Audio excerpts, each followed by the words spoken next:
ত্রিপুরার বাঁশগাড়ি ইউনিয়নের বটতলিকান্দি গ্রামে সংবাদ সম্মেলন করে মেয়ে সাদিয়ার মৃত্যুর ঘটনায় দ্রুত বিচারের দাবি জানিয়েছেন বাবা বকুল মিস্ত্রি।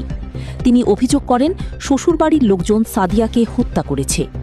এদিকে তদন্তকারী কর্মকর্তা এসআই শামসু উদ্দিন জানান, এ ঘটনায় আত্মহত্যায় প্ররোচনার মামলা হয়েছে। একজনকে গ্রেপ্তার করে আদালতে পাঠানো হয়েছে এবং অন্য আসামিদের গ্রেপ্তারে অভিযান চলছে।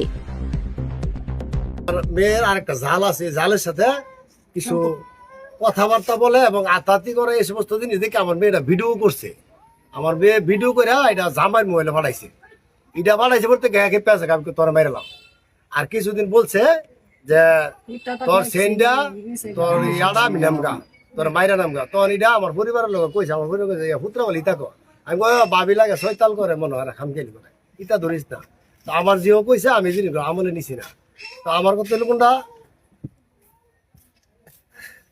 যে কাজটা হ্যাঁ করছে এর নাম হলো মুস্তফা, আর এর ভাই বোন নাম রইল শামসুন নাহার, জামাইয়ের ভাই বোন।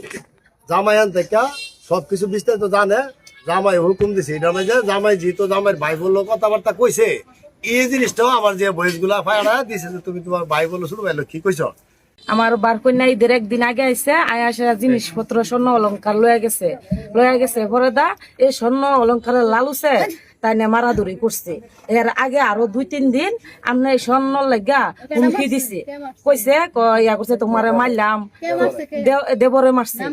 নাম হইছে মুস্তফা, এই মুস্তফা আপনার আরো কয়েকদিন আমাকে ধমকি দিছে, কইছে তুমি স্বর্ণ নাই না দাও নাহলে তোমার মারলাম। এরপর আরো 2-3 দিন হাতেতে কানেতে ফুললা নিতে বলেছে। সে আপনি নেশা করে, সে গাঞ্জা মদ খা, এই কারণে ইয়া করছে তাইনেরে আমার মেয়ে সাদিয়ারে এই হত্যা করে ফালাই শুয়া দিচ্ছে। এরপরে আমরা ফাটাইছে স্টপ করে মারা গেছে। পরে আমরা গেছি গিয়া ছায়া দি গলার মধ্যে আপনি খামছি মামছি দাগ মাগ এটা দিকে আমরা আপসছি।